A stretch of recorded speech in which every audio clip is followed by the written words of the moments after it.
Stacy, the encaustic mixed media artist behind Studio Stacy.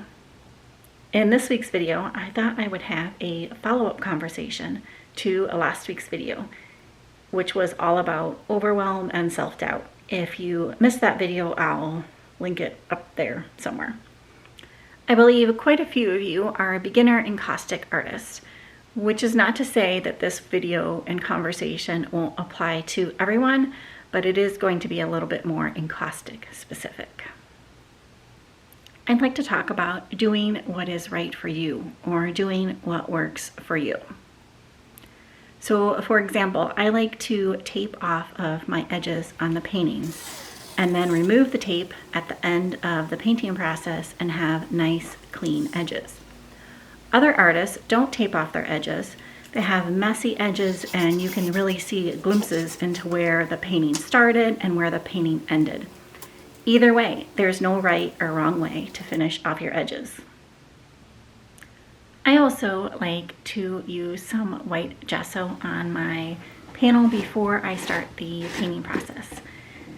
Other artists paint right onto the surface, whatever surface they're painting on, without any primer or any gesso.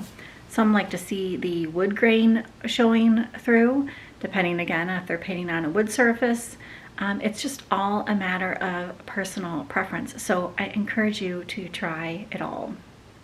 Having said that I like to start with a white panel, I also have lately really been liking doing underpaintings. This is a relatively new thing. I just started doing this, I don't know, probably several months ago now, and I just can't stop. So again, it's just finding what works for you, not making it work for you, but finding what works for you and going with it. And I may eventually get tired of doing these underpaintings, who knows? But for right now, I'm gonna continue on. The other thing that you guys have seen me do is apply about 4 layers of encaustic medium. And I do that because I feel like my encaustic paint goes on better after a couple layers of encaustic medium. I'll put a little clip in here, but you'll see, and hopefully you can hear it, it doesn't glide, the first layer of encaustic medium doesn't glide as nicely as the other layers.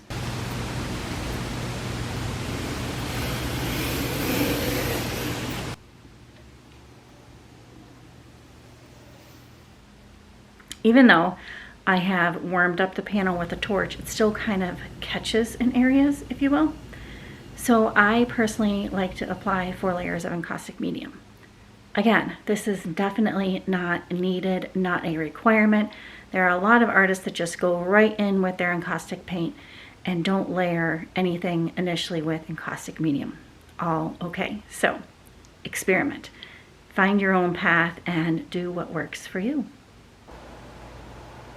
There are also so many ways to work, meaning you can really plan out a painting, which is what I've been doing lately, mainly because I've been working from photographs. So I'm going based on the photograph and kind of planning the painting out, picking out my colors ahead of time, and really just planning the painting.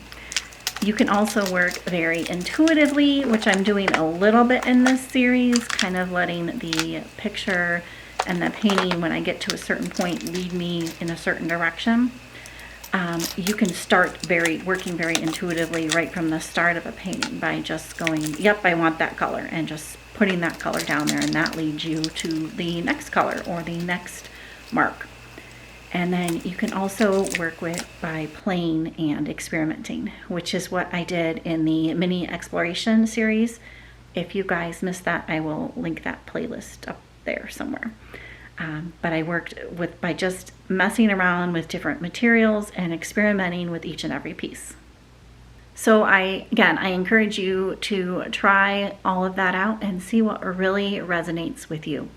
And you may be in a moment like where I am right now, where I'm really focused on one way of working, but that may change next month. It may change next week. So just be open and really figure out what resonates with you. I think most of you know that I like to work in a lot of layers.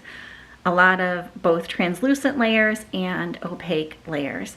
I think this adds a lot of depth and interest to my paintings. However, that is not necessary. If you want to just put a couple layers of an opaque paint down or a couple layers of translucent paint and call your painting done, that is perfectly fine. So don't feel like you need to do what I'm doing with all of the layering process. It just works for me. The last thing I want to touch on is being a mixed media encaustic artist, which is completely what I am, versus what I would consider more of a pure encaustic artist, where you just work with encaustic medium and encaustic paint and nothing else in your paintings. I personally love to mix in sometimes fine art materials like inks and watercolors and pastels, and other times go completely outside of the box and mix in things like fabric and crochet pieces and bits, rust, all kinds of things, anything I can get my hands on that is somewhat absorbent. So again, experiment. If it doesn't work out, you know, oh, that won't work, I'm not going to do that next time.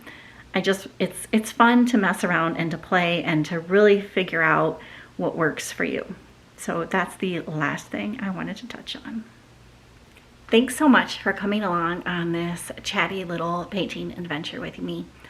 I hope that it gave you a little bit more insight into my process and also gave you some other ideas on how you can work with this fantastic art medium. Again, I encourage you to try anything and everything and really find out what works for you and do you. Again, thanks so much for coming along. If you did enjoy this and wouldn't mind giving it a great big thumbs up, I would so much appreciate it. If you have any questions or any comments in general about the painting process, how you do a certain whatever it is, definitely reach out and let me know in the comments below. And if you aren't subscribed and would consider doing so, that would be also very much appreciated. We'll talk to you later, and bye for now.